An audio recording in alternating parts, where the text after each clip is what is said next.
Hello friends, आप देख रहे हैं डीडी के दिल दिला देने वाली कहानियाँ। तो चलिए बढ़ते आज की कहानी की ओर। ये बात मेरे गांव की है।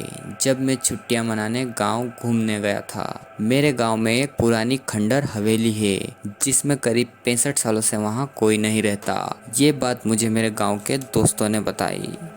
जब ये बात मुझे पता चली तो मेरा मन करने लगा कि मैं भी एक बार उस हवेली को जरूर देखूं।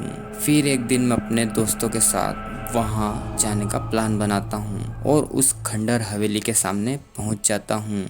वहां दूर दूर तक कोई नहीं रहता। थोड़ा डरते हुए मेरे दोस्त ने बताया, ये हवेली सिर्फ पुरानी और खंडर ही नहीं है बल्कि ये एक भूतिया और श्रापित हवेली है।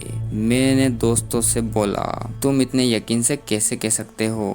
दोस्तों ने कहा, यहाँ पुराने गांव का यही मानना है। इस हवेली के बारे में एक बहुत पुरानी और सच्ची घटना यहाँ प्रसिद्ध है। मैं इसके बारे में जानने का ख्याल और बढ़ने लगा। मैंने पूछा, क्या है इसके पीछे की कहानी? तब उनमें से एक दोस्त ने मुझे बताना शुरू किया। आज से करीब 65 साल पहले इस हवेली के मालिक बहुत बड़े जमींदार हुआ करते थे। उनकी एक पत्नी भी थी जो बहुत सुंदर थी।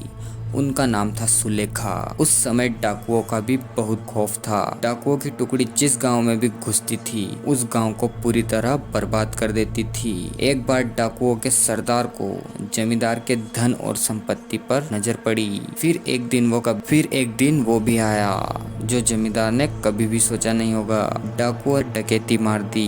जमींदार ने भी अपनी सुरक्षा के लिए पहले से ही कुछ सिपाही और नौकर रखे हुए थे जो डाकुओं के हवेली पर आने पर उनसे लड़ सके। पर जमींदार के सिपाही और नौकर बहुत कम और साधारण हथियार के साथ थे। वहीं डाकुओं की संख्या बहुत ज्यादा थी और अच्छे हथियार के साथ लैस थे, जिसकी वजह से जमींदार के सिपाहियों और नौकरों को कुछ ही देर में मार दिया गया। ये देख जमींदार ने सोचा कि डाकू हवेली का दरवाजा तोड़कर अंदर घुस जाए, इससे पहले उसे अपनी पत्नी और खजाने को छुपा देना चाहिए। फिर उसने उस खजाने को हवेली में ही किसी खुफिया जगह पर छुपा दिया और अपनी पत्नी को एक कमरे के अंदर एक और खुफिया कमरे में छुपा दिया और बाहर से कमरा बंद कर दिया।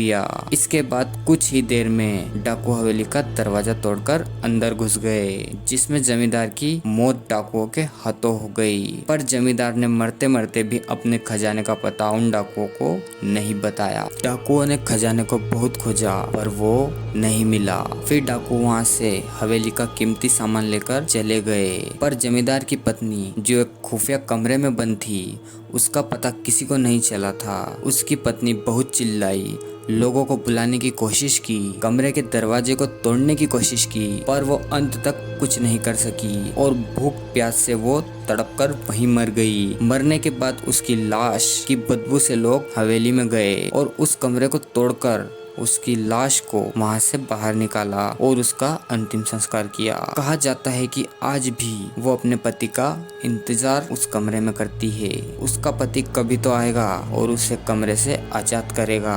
और लोगों का ऐसा मानना है कि आज भी उसकी हवेली में घुसपैठिए या उसके बिना इजाजत अंदर आने वालों को वह सजा देती है। मैंने अपने दोस्तों से कहानी सुनकर उन पर विश्वास नहीं किया और पूछा, क्या यार तुम लोग भी ना कब की बात आज तक लेकर बैठ गए हो? इसका कोई सबूत है तुम लोगों के पास? तो उन लोगों ने बोला, कुछ लोगों ने इस हवेली में जाने की और वहाँ रुकने की गलती की थी जो आज तक इस सदमे को नहीं भूल पाए हैं। मैंने पूछा, ऐसा क्या हुआ था उन लोगों के साथ इस हवेली में? तब दोस्तों ने मुझे बताया, एक बार एक अपराधी जेल से भागकर इस हवेली में आकर छुप जाता है। उसके बाद कोई कुछ नहीं जानता कि उस हवेली में उसके साथ क्या हुआ था। बस दूसरे दिन उस अपराधी की लाश हवेली में मिली। मैंने बोला, यह हादसा भी तो हो सकता है। तो उन लोगों ने कहा, एक बार एक चरवाहा उस हवेली में एक रात बिताने के लिए रुक जाता है। सुबह जिंदा उस हवेली से बाहर तो आ जाता है पर अपना मानसिक संतुलन खो देता है। तब से वो आज तक पागल है। ये सारी बातें सुनकर मेरी हिम्मत नहीं हुई उस हवेली के अंदर जाने की। मैं काफ़ी डर गया था, इसलिए हम लोग वहाँ से घर चले गए और दोबारा फिर कभी उस हवेली को देखने नहीं गए।